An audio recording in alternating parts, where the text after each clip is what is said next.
Assalamualaikum warahmatullahi wabarakatuh. Jadi pada video kali ini saya akan menjelaskan secara singkat tentang kesimpulan saya mengenai bukti evolusi, evolusi kuda, homologi dan analogi sebagai bukti evolusi, embriologi, perbandingan biokimia dan genetika, dan juga seleksi alam dan varian individu dengan metode pengumpulan data. Oke, yang pertama A. Fosil bukti evolusi. Evolusi berasal dari kata evolve yang artinya perubahan. Evolusi berarti perubahan pada sifat-sifat terwariskan suatu populasi organisme dari suatu generasi ke generasi. Berikutnya, perubahan ini disebabkan oleh kombinasi tiga proses utama: variasi, reproduksi, dan seleksi. Sisa hewan atau tumbuhan yang ditemukan pada bebatuan sedimen memberikan informasi mengenai peristiwa yang terjadi di masa lalu. Bukti ini menunjukkan fakta bahwa telah adanya variasi pada makhluk hidup. Dari hasil penelitian menunjukkan bahwa banyak fosil yang berasal dari makhluk hidup yang telah punah. Namun demikian, terdapat juga beberapa fosil yang mirip dengan makhluk hidup yang masih ada pada sekarang. Contoh fosil bukti evolusi. Salah satu contoh fosil evolusi yang sudah ditemukan dalam keadaan lengkap adalah fosil kuda.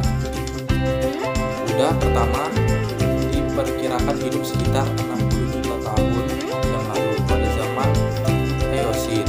Kuda pertama ini diberi nama Hydrotherium atau Hegyptus. Dari kerangka fosil menunjukkan bahwa kuda pertama itu berukurannya besar kucing yang sekarang berevolusi menjadi kuda berukuran sekarang. Kemudian ada homologi analogi sebagai bukti evolusi. Struktur fisik makhluk hidup memberikan petunjuk terhadap struktur fisik nenek moyangnya. Teori evolusi Darwin menyatakan bahwa satu spesies dapat membentuk spesies lainnya. Struktur tubuh dengan fungsi berbeda tetapi mempunyai bentuk asal yang sama yang disebut struktur homolog. Sebaliknya, organ-organ yang sama fungsinya tetapi memiliki usul yang berbeda yang disebut analog. Contoh dari homologi bukti evolusi itu ada misalnya tangan manusia dan sayap burung. Tangan manusia lebih cocok untuk memegang, sedangkan sayap burung lebih cocok untuk terbang. Yang kedua, contoh analogi bukti evolusi. Sayap burung analog dengan sayap serangga. Macam-macam anggota gerak itu pada spesies tersebut mengalami modifikasi yang adaptif.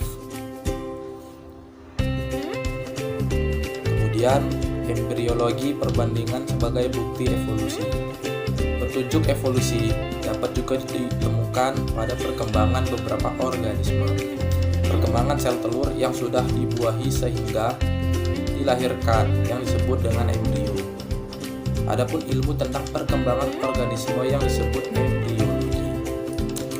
Ketika membandingkan perkembangan organisme yang dekat dengan kekerabatannya, terkadang sulit untuk membedakannya. Tahap awal satu spesies dengan spesies lainnya itu satu contoh dari embriologi evolusi itu. Pada awal perkembangannya, ikan menunjukkan perkembangan yang mirip dengan embrio hewan lain. Walaupun pada akhirnya bentuk dewasa setiap organisme tersebut menjadi berbeda. Persamaan embrio pada saat awal perkembangannya menunjukkan adanya kesamaan nenek moyang pada hewan tersebut.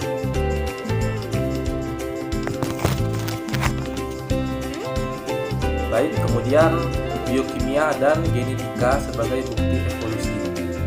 Genetika modern juga memberikan atau menggunakan kode genetika yang sama dalam penyintesis protein. Hal ini menunjukkan bahwa semua makhluk hidup berevolusi dari satu organisme yang menggunakan kode genetika yang sama. Contoh dari biokimia dan genetika bukti evolusi itu ada semua jenis protein pada makhluk hidup yang hanya disusun oleh 20 jenis asam amino.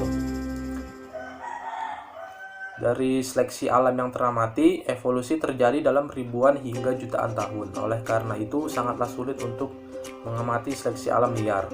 Akan tetapi, terdapat satu contoh seleksi alam yang tercatat dengan sangat baik. Pada kasus ini, melibatkan evolusi warna sayap pada spesies ngengat Easton betularia.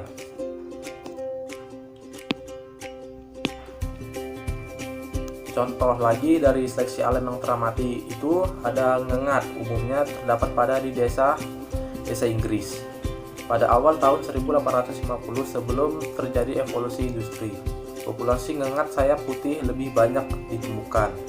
Jarang sekali ditemukan ngengat warna hitam. Baru sekitar tahun 1900-an, populasi akibat industri Inggris membuat batang pohon yang menghitam dan menyebabkan ngengat putih lebih mudah terlihat predator.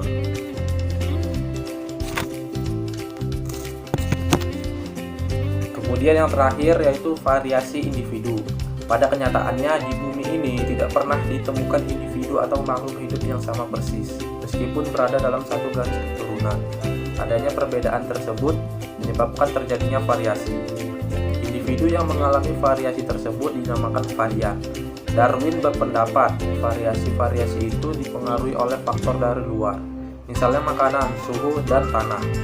Jika individu yang telah mengalami perubahan berada pada tempat yang berbeda dari asalnya, maka dalam perkembangannya akan mengalami perubahan yang sifatnya menetap dan berbeda dengan nenek moyang dari tempat asal usulnya.